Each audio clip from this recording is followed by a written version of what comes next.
Welcome to Single Parent Success Stories, a podcast designed to inspire single parents.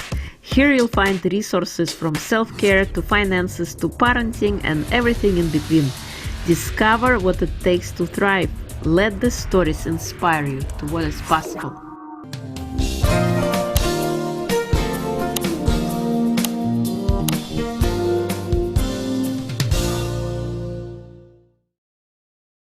Hello and welcome to Single Parent Success Stories. Today we have a special guest, Jennifer Guerrero, joining us from Colorado Springs. She's a real estate agent and a single mom of 3 amazing teenage girls. Welcome, Jennifer. It is a pleasure to have you. Thank you. It's definitely a pleasure for you to have me on here as well. Thank you.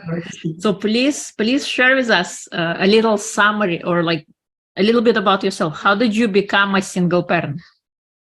So I became a single parent. Well, about 4 or 5 years ago, my husband's dad passed away, and he struggled from depression since then. And so it took a few years of us kind of moving through things until about 1.5 years ago when he finally moved out and I became a single parent. I think there was a lot of, struggles in that with him leaving and such, and the depression and all of that. But at the same time, it was really good for the family itself, just because he needed to work on himself as well. For me, when he started struggling, my reaction was that I needed to make sure that I was taking care of my girls, because I have 3 girls and they need a mom to be stable. I was a stay-at-home mom at the time. And so instead of, you can go a whole lot of different directions when you get to that point and things are falling apart in the house. And my reaction was just to go and get my real estate license. And I started working. I ended up jumping on the top real estate team here in town. And so full speed ahead from there. And I've just built up my career ever since then. That's incredible. Awesome. Well done for, pursuing a new career and, discovering and becoming great at it. Awesome. If you could go back in time, would you do anything differently in how your life turned out? I think that what I did was a good reaction to it, just because, you can't break down and fall apart when everything else around you is. You just got to kind of like figure out where you are and see the situation and know what's best that you have to do to move forward. And so I feel like I really did that. It may have been better, like, had we split up sooner, just because, I stayed and tried to make it work as long as I did, just for the kids, because I wanted them to have that stability. But at the same time, they've adjusted really well through it all. So we must have done something right in the process. Yeah, good. Well done. What did you face any struggles when you became a single parent, or was everything a smooth ride? The hardest thing for me was just how the children were going to react when it happened. So I felt like I didn't really face a lot of struggles, but at the same time, I'd had a lot of divorces in my life. My mom was married 3 times, my dad 5, and my aunt was a divorce attorney out in California. And so I grew up working in her office and helping and seeing all the cases and things. And so for me, it just made sense to do it the way that we did, I think. Good. What do you think is the most important trait to instill in a child? I think the most important thing to instill in a child is that they're the most beautiful in their heart. So I always tell my kids, they want to be, that they're beautiful, they're gorgeous, they're awesome, but you want to be beautiful in your heart. And so with co-parenting, I want to try to show that through that as well to them, that you don't have to be ugly through the whole situation. You can show, grace and kindness and all of that. But also, I just want them to feel safe, because I know struggling as a child with my parents fighting, that was one of the biggest, concerns, was they couldn't quite get it together. And so from that, I struggled with feeling safe in their relationship. And so that's something that I think is an important trait for kids. Yeah, you're so right. Finding hope and solace in who you are, and as opposed to the other way. Yes.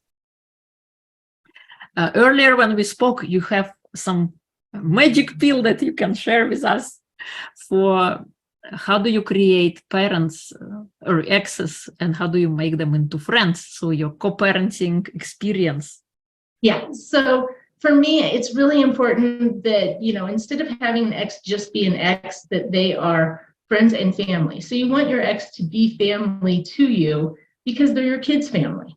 That's never going to change. No matter what happens, my kids, that's always going to be their dad. And so the first thing that you can really do is just take a minute to realize what that relationship is. When you're dealing with the person, it's like, okay, well, I'm dealing with my ex right now. And you kind of stop yourself and go, well, I'm dealing with my kid's dad. So just kind of making that little tiny pivot, you can see it from being their father versus being somebody who you just didn't work out with. And looking at it from how the kids would view them really makes a huge difference in the decisions that you're making, or the way you respond to even just like the little things, because you think about how an ex says something to you, and you might just kind of be like frustrated right away just because of all the pent up emotions and things that come from being an ex. And there's a lot of emotions in a breakup. But if you look at it from the kid's point of view and just see them as kind of like, oh, that's their dad. Well, what does their dad want and need? And how does that help the kids the best? And then the second thing I would say is just kindness and sharing that, kind heart, which isn't always easy either because of those same emotions. So one thing I know for that is sometimes when they come to you with something that they want or they need, or you need to talk to them about something and you have questions, because there's always things that come up when you have kids. Just taking a second to kind of step away from it before responding is sometimes really, really important, because then you can go in with kindness because you've rationalized what it is. Instead of just automatically responding and jumping at it, you can kind of take time to go through, okay, well, this is why they want this, and just kind of like break it down and see it from, well, how does it best serve your children versus how does it, your natural reaction to something. So then the third one would be just to not do it in front of the kids. So the kids need to see you having those reactions together and working things out together.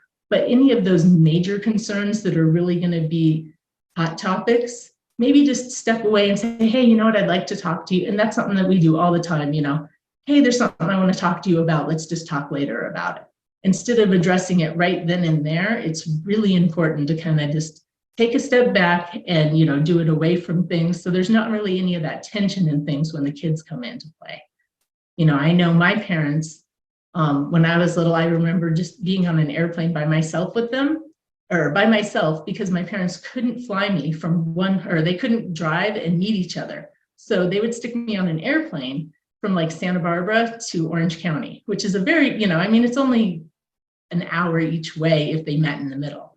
But for them, they couldn't even be in the same proximity without fighting and such. And so I was on this plane, there's thunder and lightning, it's late at night. I'm the only person on this plane and I'm 9 years old, and it's me and the pilot. And, the only thing I could think of in my head is, why can't they just work it out? These people, they're adults, they can just take their kid and drop them off and say, hey, how you're doing? It takes a 2-minute conversation, but it was so hard for them because of those emotions. So, and I'm not saying that every parent is able to do this, because every relationship is different. If there's abuse in the relationship, or things were just so bad that you really can't connect, there's always different ways that you can make things work between each other, even having somebody else in between you or whatnot. But if you can have a conversation with them, you can definitely look at them as a family member versus, that. I've grown up with my family, having people in and out for holidays and things, like the ex is there for that. And it makes a huge difference for the kids, You do Christmas morning, invite everybody over. Why not? You're all going to have to do it anyway. Why not just do it once and let the kids enjoy that? Just get rid of that hate, I guess, that you have. And I know it's hard, but it can definitely be done. That's amazing. And you invite the other spouses too, the ex's new family. And I have actually had Thanksgiving at my mom's house with my mom, her ex-husband, her boyfriend, her ex-husband's ex-wife, and his kids, and his kids from his other ex-wife, as well as their stepsister, and my brother's wife, and my brother's ex-girlfriend, because she became my sister's best friend. So this was all one Thanksgiving. And, you know, I mean, I would have to say my mom and her ex's relationship wasn't perfect at first. It took years before they got to that point, but they did finally figure it out. And it just makes for a happy holiday. Everybody's family, you come in, you know each other, you know, and then you leave and everything's fine. You don't have to live with them forever, but it's just, you know, he and my mom are both seeing the grandkids there together. And, you know, having those holidays and those experiences all together. And so it's one big mess and we just go for it. And it's pretty awesome. Wow. I know it's a lot. I try explaining my family to people, and then like my regular family is more messy than, you know, most people's family trees. But I know we constantly try to define what normal is, but I think normal is specific to each person. yes, We don't have to copy what other people consider normal or what they're doing, what society is doing. We can 100%. create our own. Because for myself, when I became a single parent, I was this weird outlier because everybody around me was married and together and happy. At least that's how it looked on the outside. Right. And then I was looking like something is missing, something is broken. How like, why am I, what is this new normal that I'm supposed to be? You know, yeah, it's crazy. And if you embrace it, it works way better than fighting it. Yes, yes, you're so right. What do you think was the smallest thing you've done that had the biggest impact in your life so far?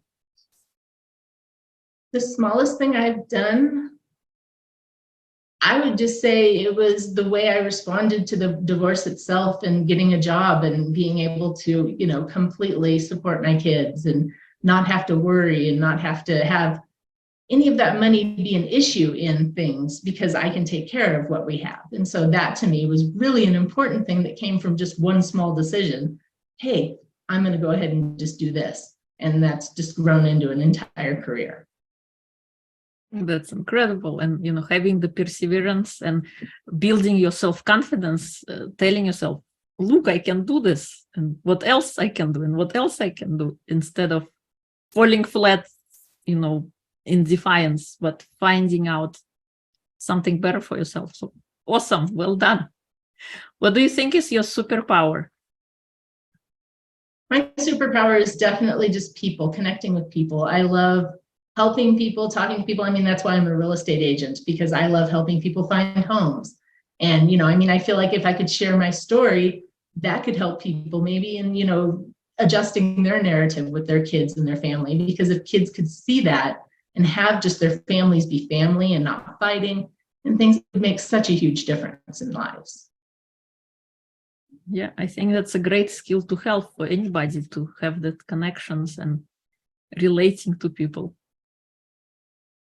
And I've had so many different family members in and out over the course of my life with all those marriages that I've lived around a broad spectrum of people and with different cultures and things, you know. So that has made me much more adaptable and able to, you know, branch out, I think, a little bit further maybe than others, just because I was exposed to so many different ways of living.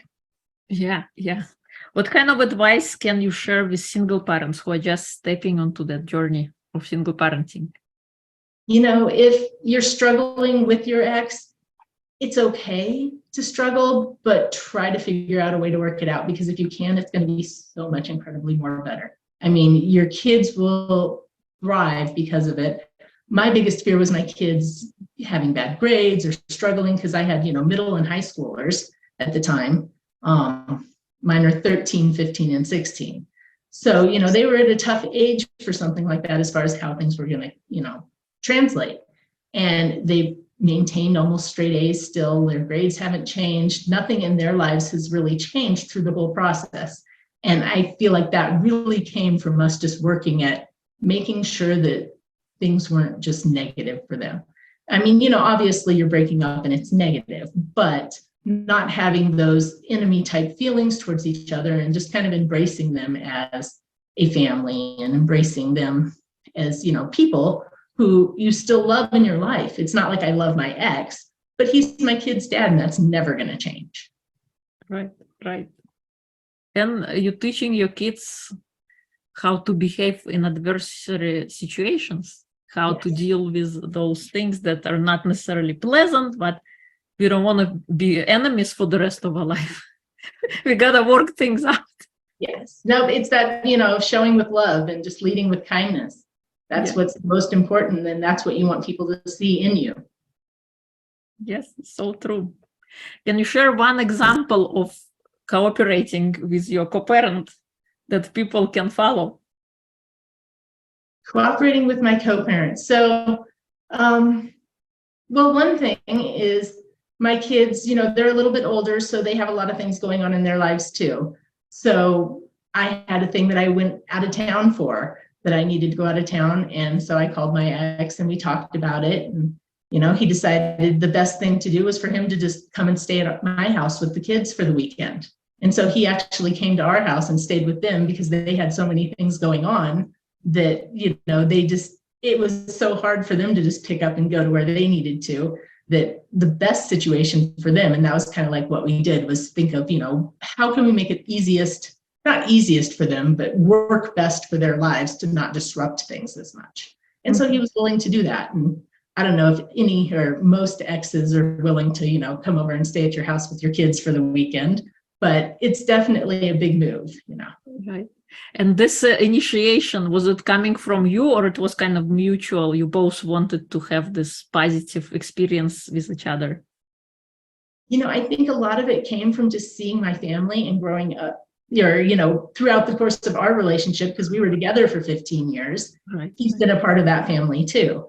And, even when he told me he had a girlfriend, he came to tell me that or whatever. And he's like, well, I didn't think you'd have a problem with it because, you're so used to all that. But I just figured I'd tell you, it's always those awkward conversations too. But it was just easy in that, he expected, oh, okay, well, you'll be all right with it because we've already seen all this. And so just having the exposure, which is why sharing the stories might help others, because that's how he didn't live it per se, but he was able to see it. And by seeing it, he's able to kind of jump on board. Mm-hmm. But was it difficult for you to accept this news, or were you okay with it? Which news? When he brought up that he has a girlfriend. Oh, well, after 15 years of you being together. No, I turned around and said, well, I've been kind of seeing somebody too, so it's all good. Okay. You know what his answer to that was? It was pretty funny, actually. He tells me, well, you tell the kids first and then I will. Oh, okay. Like, all right. And when you guys split up, the kids were 13, 14, and 15? So they were 11, 13 and 14. Mm-hmm. How did they take the news? They took it better than I expected. That was my biggest fear, honestly, was telling them. But they could see that their dad was struggling too. They could see he wasn't happy like he used to be, and that he just needed something different, needed to figure out where he was in his life. And, they didn't want to see him unhappy either. So they adjusted really well. Obviously, no kid wants their parents to get divorced. Right. But the process of it, I feel like, really just because we didn't have that fighting in front of them and the ugliness and the hate going on that they could feel, I think that's what led them to adjust just as easily as they did. Mm-hmm. Nice. That's awesome. What do you think helped you kind of step onto the path? How did you pick real estate as your career? So I grew up in real estate and development out in California with my family. So it was kind of like a background. Plus we lived in flip houses on top of having multiple different parents and that. Both my parents were in construction and real estate industries. And so it was just my whole life as a kid. It made sense and I love it. So I love people too.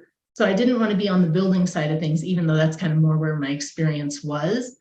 But I felt like I had enough knowledge in real estate that I could just go forward with it and kind of learn how to connect with the people and help people find homes. So that's my favorite. Cool. So kind of, it was already in your blood because you lived through it when Yes, you were it was. younger. So awesome. What makes you happy? What makes me happy? Seeing my kids thrive, going on vacation. We love going places and just experiencing new things, and kind of, I've always done like homeschool stuff with the kids on top of regular school, because I've always sent them to school, but we did a lot of homeschool projects on the side just for that little extra, education piece in there. And so I love just taking them places and exposing them to things and people. And I feel like it's just important to have that broad look at the world. Yeah, you're right. You're right. It is. What is next for you? Any fun projects you're working on that you like to share? What's next for me, I would say just coming on here and sharing this is definitely something that I'm moving kind of towards doing, because I do want to make an impact for people. So I think just looking at how that's going to kind of play out in my life is my biggest next thing. I love real estate though, so I don't think I'll ever go away from that, because I really truly wake up in the morning loving what I do. But I do think that I have a message that could help some people, and even one kid out there gets helped by it, it would be better. Yeah, that's awesome. Awesome. Is there anything I haven't asked that you would like to share? I think it's important for people to care about each other. So I think just that caring piece, that having your kid's dad as a family or kid's mom as a family, and embracing people that come into your life versus pushing them away. Because I know, especially like when new people come in, like he's like, I have a girlfriend, that's really tough for the whole family, for the kids and everything else.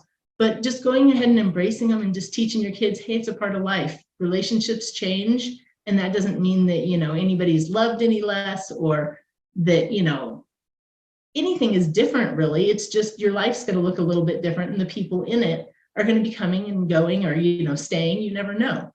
But you can make relationships with people and care about people and show kindness and show caring, and not have it, be a bad thing. Right. We can only control our own response. Exactly. To whatever happens.